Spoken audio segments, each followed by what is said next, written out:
he would escape. What the hell did you do that for? So I can kill him. Dad, look out! The bus crashed. Mom, what bus crashed? Michael escaped.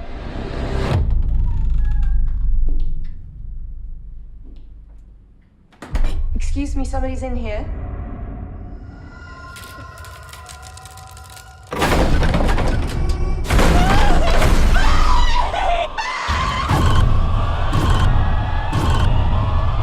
So you've taken this unlikely kind of experiment from something that was, I guess, a dream into a billion-dollar company where you are now a benevolent genre overlord.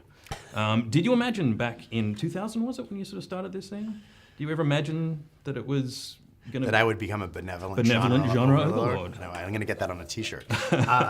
No, I did not imagine it, but I definitely imagined I wanted to have a film and television company that that made lots of different things, and that was my own company. You know, my father had his own company, and I always felt that was something that I wanted to, and so I didn't know what shape it would take, but I'm very pleased at the shape it has taken. Right.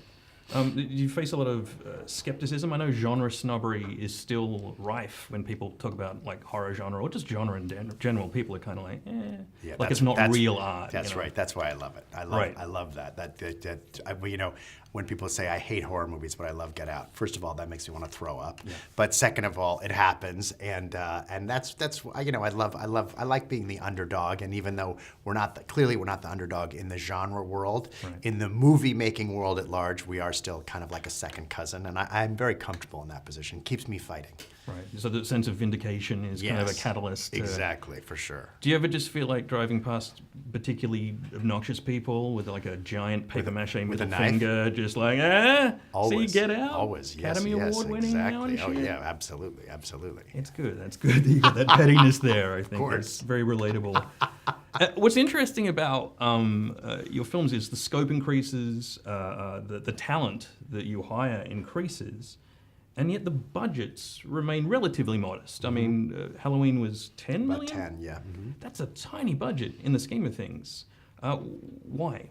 I think that low budgets are the key tenet to Blumhouse on the film side, not so much on the television side, but on the film side. The key to making new, original, feeling different kind of things is low budgets, because low budgets let you take chances. Right. You can take chances on who you hire, you can take chances on the storytelling, you can kill the lead of the movie 30 pages in. You can't do that if the movie's $80 million. It's too, and I think the larger the budget, the more creative sacrifices get made, the more the movie choices get made by committee, and I think the less satisfying movies are. So I would never. I'm not interested in making expensive movies. It's not something I want to do. It's not something I've ever been attracted to. I really love low budgets because there's so many benefits to keeping budgets low, besides profitability, which is what everybody talks about, right. which is actually now secondary to the other benefits that we get from keeping our budgets low. Do you have a specific number in mind that you won't go over, or is it just a general sense? Exactly. So it's $5 million for original movies and $10 million for our sequels. You know, we try and stay in that zone, and for those two types of movies, and that's what we do. Is 2018, or just now in general, is it serendipitous? Is this the perfect time for a Blumhouse model? Because it seems like the technology is so accessible to so many people. To keep it cheap. And well, technology has allowed the cost of movie making to come down quite a lot. Yeah. So that's we've been very fortuitous that the technological advances have aligned with our philosophical approach to movie making, for sure. But and then in addition, clearly, you know, the world can't get enough of scary movies, so that's helped too. Sure. Do you kind of watch for technological advances that you could use, or are you like a sort of tech maven? No, I'm not. I don't know anything about it. I don't know anything. You know, they say, well, I'm going to shoot it on such and such a camera. I don't know what that is at all. No, I want a good movie. I'm not. And by the way, I couldn't be less interested in it, but I'm glad it exists, and I'm glad other people get to use it. Yeah, right on. Are there challenges when you stay low budget? Like, are you frustrated sometimes by kind of sticking in that arena? Would you like to blow it out one day? No, I could. I mean, I'm not like I'm pleased to say I have the ability now. There was a time when I didn't have a choice, Yeah, right? yeah. I worked for low budgets because it's all I could do. Sure. I'm now in a position where I could easily make a big budget movie. I choose not to because of all the, I think, compromises that go along with spending a lot of money. You get a lot of bells and whistles and a lot of toys. I actually don't think for horror movies Right. that makes the movies better. I actually think the movies suffer when you use a lot of CGI and when you have when you have as much money as you want at your disposal. I think the movies get watered down on a horror movie for horror movies. Right. Be hard to make a Marvel movie on a low budget. Sure.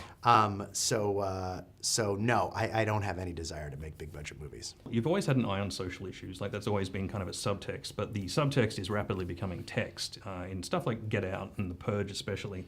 Why is it important to give voice to those who are traditionally silenced, people of color and that kind of stuff? Like, is that a part of your philosophy? Yeah, it's a part of my philosophy because we're all on this planet together, and I think anything that is counter to that is very destructive and very, very wrong. And so I really, anything I can do to counter that is something that I would choose to do. I imagine living in the States right now is a fairly terrifying time for everyone. So yeah, it's a pretty terrible place at the moment, and so anything we can do to fight against it, I always try and do.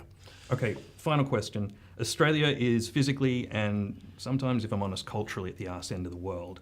Disagree, totally disagree. I mean, just geographically. Oh, we kinda geographically, get there. okay, that's true. So if there is an up-and-coming Jason or Janet Blum, probably not that name, but you know what I mean, they like want to be Janet Blum, yes. a producer, they want to make their own films. What was a piece of advice that you wish you had known in 2099, whenever the... I guess I wish I had the advice I gave you, I followed, but I really struggled with following it. And what I would just say is that don't wait for the industry, whether it's the industry in Australia or the industry in Hollywood, to give you permission to do what you want to do. If your story is bubbling out of you, go do this story. Now, I would also encourage you to make that story about people your own age that you could shoot in your own apartment. Like, you're not going to make it, but try and do something that you could shoot on your phone. Technology, like you talked about, is at a place where you can really make a movie on your telephone now, which you could never do before.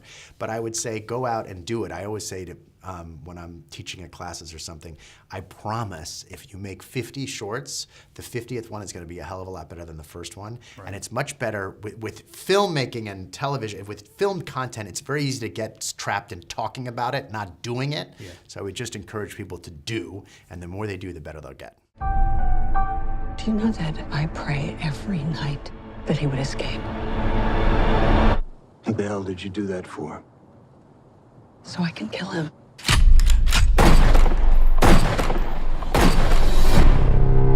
Dad, look out! The bus crashed. Mom, what bus crashed? Michael escaped.